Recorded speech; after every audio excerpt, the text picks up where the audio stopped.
کیا آپ نے کبھی ایسا محسوس کیا ہے کہ اب بالکل بھی اس کام کے لیے اہل نہیں ہے جس کے لیے خدا آپ کو بلا رہا ہے؟ شاید آپ نے سوچا ہو خدا نے غلط شخص کو چن لیا ہے۔ میں ایک عام سا انسان ہوں جو زندگی گزارنے کی کوشش کر رہا ہے۔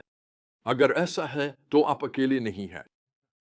ملیے آموس سے، ناوے کا ایک چرواہا جو خدا کی طرف سے انصاف کی ایک زبردست آواز بن گیا۔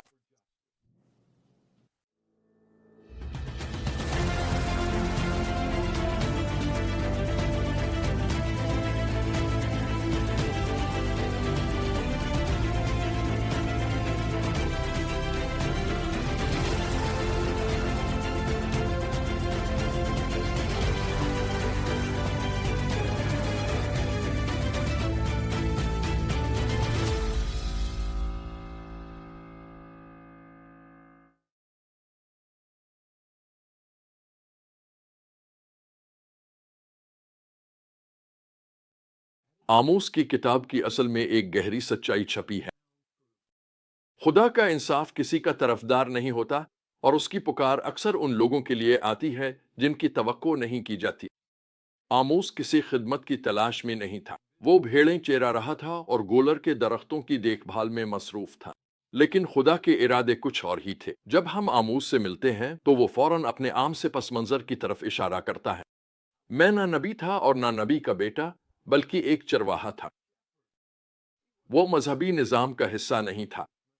وہ نبیوں کے خاندان سے تعلق نہیں رکھتا تھا۔ وہ تو بس ایک سادہ سا چرواہا تھا جسے خدا نے ایک غیر معمولی پیغام دینے کے لیے چان لیا۔ آموس کی خدمت کا وقت بہت اہمیت رکھتا ہے۔ اس نے ہدہ میں عزا بادشاہ اور اسرائیل میں ربام دوم کی حکومت کے دوران نبوت کی، جو خوشحالی اور سیاسی استحکام کا دور تھا۔ لیکن اس خوشحالی کی تہ میں گہری اخلاقی گراوٹ چھپی ہوئی تھی۔ امیر لوگ غریبوں کی قیمت پر اور زیادہ امیر ہو رہے تھے۔ انصاف کو بگاڑا جا رہا تھا، اور مذہبی عبادات محض رسم و رواج بن چکی تھیں جن میں سچے ایمان کی کمی تھی۔ آموس کا پیغام ایک شاندار ادبی انداز سے شروع ہوتا ہے۔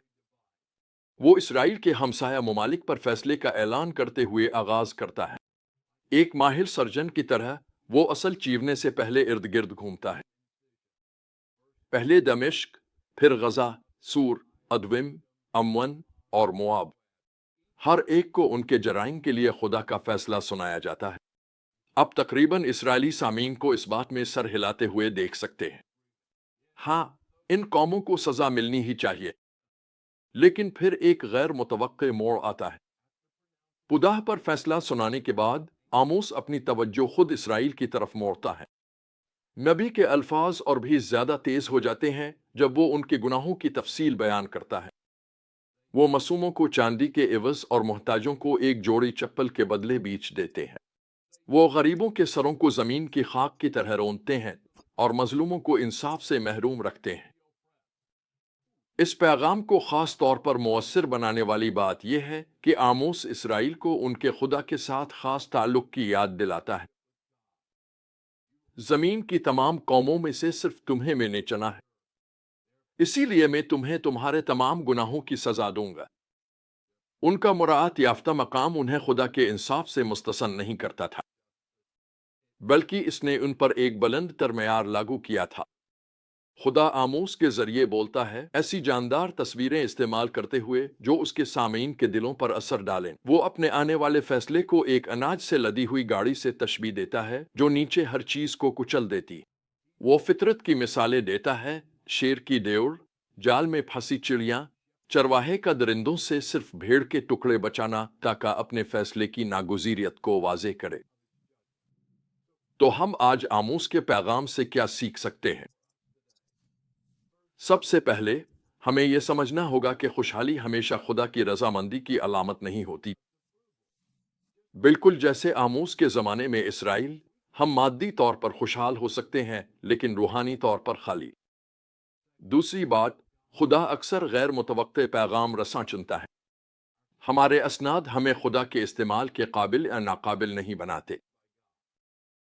تیسری اور شاید سب سے اہم بات یہ ہے کہ خدا کو اس بات کی گہری پرواہ ہے کہ ہم اپنے درمیان کمزور لوگوں کے ساتھ کیسا سلوک کرتے ہیں۔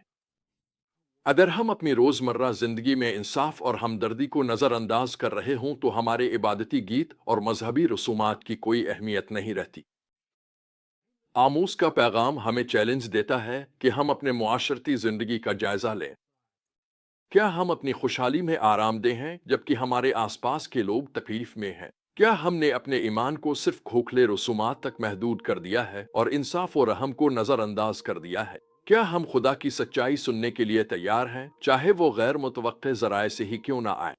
آموس کی کتاب ہمیں یاد دلاتی ہے کہ سچا ایمان صرف ذاتی پرہیزگاری کا نام نہیں ہے، یہ انصاف کا معاملہ ہے، رحم دلی کا، اور خدا کے ساتھ عاجزی سے چلنے کا۔ اس کا پیغام آج بھی گونج رہا ہے۔ خدا کا انصاف پانی کی طرح بہتا ہے اور اس کی راست بازی ایک ہمیشہ بہنے والے چشمے کی مانند ہے۔ خدا کرے کہ ہمارے کان سننے کے قابل ہوں اور ہمارے دل جواب دینے کے لیے تیار ہوں۔